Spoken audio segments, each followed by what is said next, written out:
Ay, grabe talaga nangyari ngayon sa abot kamay na pangarap na kung saan pinakita na nga ang episode para bukas o ito nga yung teaser. Yes guys.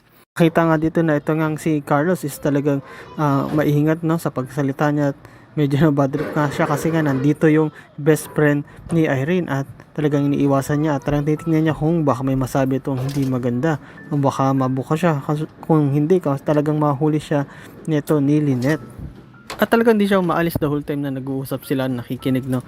At actually sumisingit pa nga ito sa usapan at nung makita nga ng chance na umalis si Lynette no, sabi mismo ni Carlos, lumapit ito kay Joyce at sinabi niya na umalis ka na dito sa bahay at ayoko na kitang makikita, kung hindi is papapulis kita at sabihin ko na trespassing ka. Yes guys, talagang tinatakot niya no itong kaibigan ni Irene kasi nga delikado kapag hindi niya to ginawa, mabubuking siya at kung sakali man magagalit sa kanya itong si Lynette. At hindi lang yun, ang worst case is ipakulong siya at iwalayan siya. At dito nga guys, pumunta nga itong si Carlos at itong si Lynette at nagulat nga din sila kasi hindi si Irene yung nandun sa may kumbaga sa may kabaong no, at napalitan na nga ng iba. And yes guys, actually hindi naman talaga siya napalitan kundi napagkamalan lang, lalo na neto ni Annalyn na si Tita Irene niya daw yun, yung pala hindi. Kahit nga itong sila Josa at itong sila Chang Susan no, medyo parang nawiwirduhan din pero yun nga guys, pagpunta nga doon ni Carlos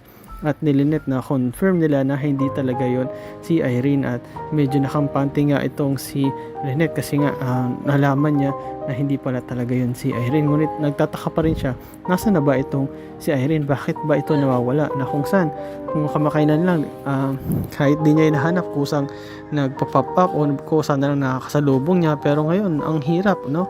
At hindi nga ito nagre-reply o nagte-text man lang kapag tinatanong mo kung nasan siya, kahit nga itong beshi niya na si Joyce kasi nahanap siya, hindi siya makita at di alam kung nasa na ito. Siguro pinahanap na nila ito sa mga polis.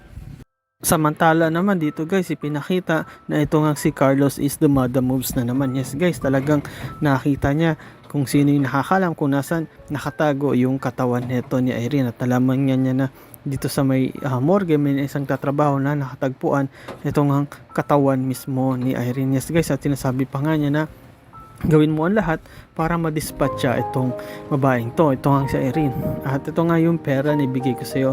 Yes guys, tinanggap naman ito at nakita niya na malaking pera ito at sinabi pa nga o dagdag pa nga ni Carlos na dadagdagan ko pa yan o magiging mas malaki pa yan, basta siguraduhin mo lang na ma-dispatcha mo ang katawan niya at siguraduhin mo na patay na ito at walang makakita nito o walang makakalam kung nasan ito kundi ikaw lang. Yes guys, talaga makita mo itong si Carlos is dumadabobs na parang si Moira no, nakakulong nga si Moira kaya medyo tahimik at ito naman ang pumalit na si Carlos at talagang bagay sila ni Moira na magsama no, kasi pagkapares nga sila na ugali. Kahit ito nga si Zoe halos nakukuha nga yung mga technique nila, pero yun nga guys no, lumalabas na kontrabida o pinaka main pabida talaga dito is ito nga ang si Carlos at talagang magaling din tong lumusot o magpalusot manang-mana nga dito kay Moira at makikita natin na ginagawa niya lahat para walang makapagsalita at mabuking yung totoo niyang ugali kasi nga once na meron, lalo na tong si Irene, kung mabubuhay pa ito siguradong yari siya. At dito guys, ipinakita nga sa eksena na to na si Annalyn at ang kanyang tatay RJ is nag-usap sila. Yes guys, pinag-usapan nga nila is patungkol nga itong si Carlos at itong si Lynette at nabalitaan nga ni RJ na kumbaga magbabakasyon tong si Lynette at si Carlos at medyo kinakabahan nga siya. Sabi nga ni Annalyn, bakit po tayo, ano pong dahilan?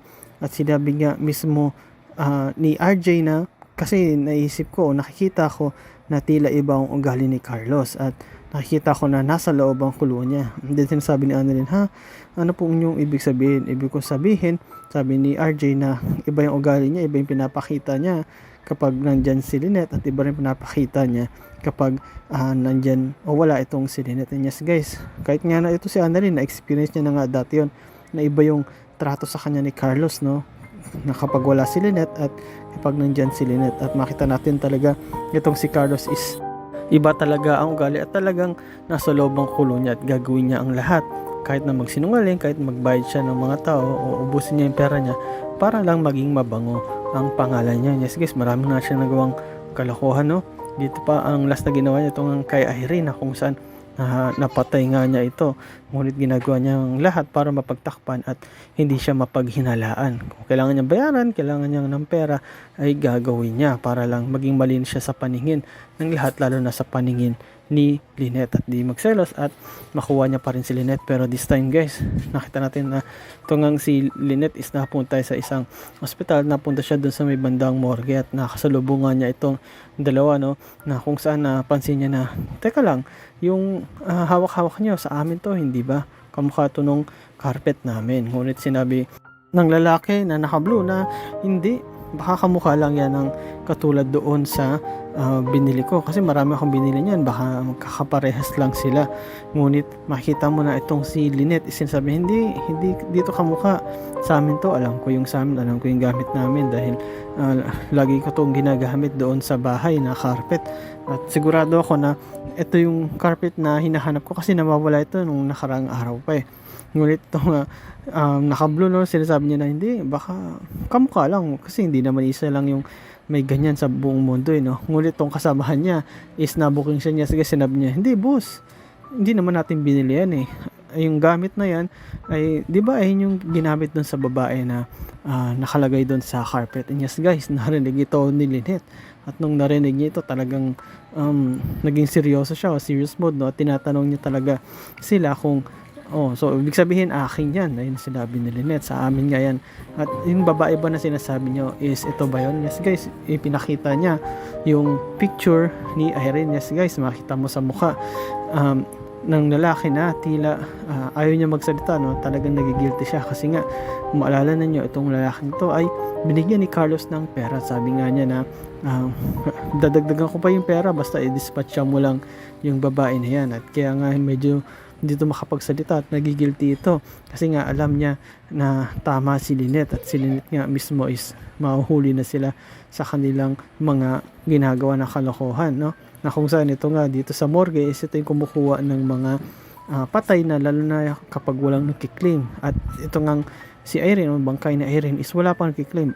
Yes guys, bakit? Kasi nga wala naman nakakaalam na patay siya, kahit yung beshi niya na si Joyce is hindi alam, walang clue na namatay pala ang best friend niya, kaya wala talagang magkiklaim. And at the same time, si Irene wala naman siya kamag-anak dito sa Pilipinas kundi nasa Amerika, kaya mahirap yun na makita o malaman na siya pala ay namatay. So nangyari sa totoong buhay guys, no, may mga ganyan, yung mga unclaimed na mga patay sa morgue, minsan pinaglalaroan niya, o kaya pinagtitripan niya na ibang mga tao, minsan pinagkakakitaan pa. And yes guys, ano kaya mangyari dito sa Lunes, no? Paano natin yung full episode niyan? Ito bang si Carlos is patuloy siya na makakapagtago sa mga kasalanan niya, mga kalokohan niya sa pamamagitan ng pera, at may tatago ba niya talaga ng totoo ang bangkay ni Irene? At ito bang si Irene totoo bang namatay na, o baka may chance pa itong mabuhay? Ito kayang si Joyce, malalaman kaya niya na ang hinahanap niyang best friend na si Irene is nandun lang sa morgue?